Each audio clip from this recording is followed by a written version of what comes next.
Assalamualaikum warahmatullahi wabarakatuh. Saya Tangku Sefila Gibran dari 10 MIA 2 ingin menjelaskan tentang daur nitrogen. Daur nitrogen. Siklus nitrogen adalah suatu proses konversi senyawa yang mengandung unsur nitrogen menjadi berbagai macam bentuk kimiawi yang lain. Transformasi ini dapat terjadi secara biologis maupun non-biologis.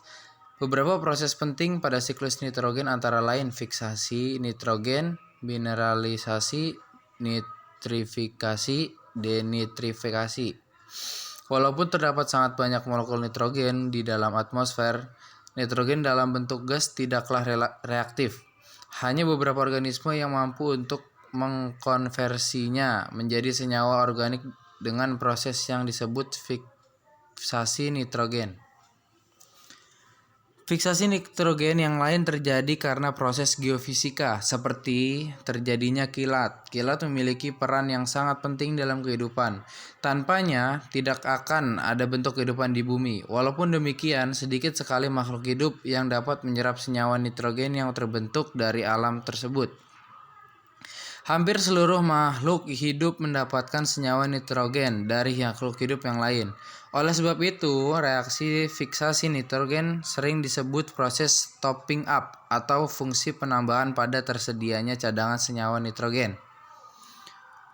Vertebrata secara tidak langsung telah mengonsumsi nitrogen melalui asupan nutrisi dalam bentuk protein maupun asam nukleat.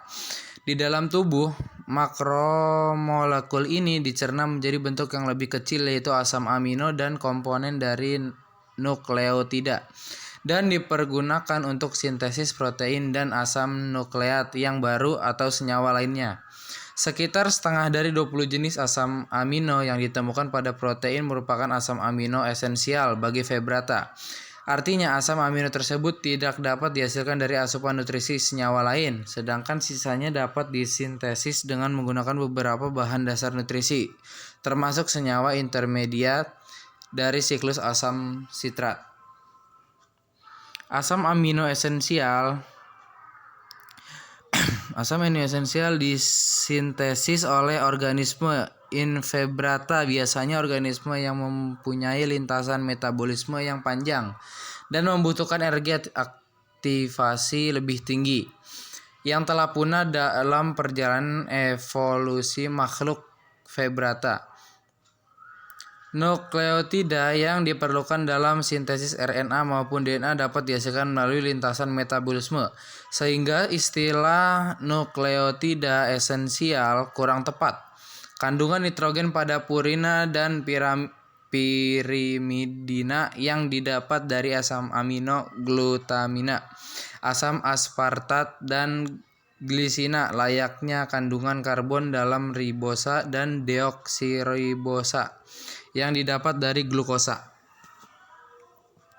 Kelebihan asam amino yang tidak digunakan dalam proses metabolisme akan dioksidasi guna memperoleh energi. Biasanya kandungan atom karbon dan hidrogen lambat laun akan membentuk CO2 atau HO2, dan kandungan atom nitrogen akan mengalami berbagai proses sehingga menjadi urea untuk kemudian diekskresi.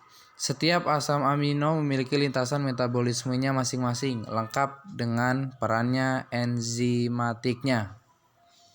Sekian dari saya, kurang lebihnya mohon maaf. Wassalamualaikum warahmatullahi wabarakatuh.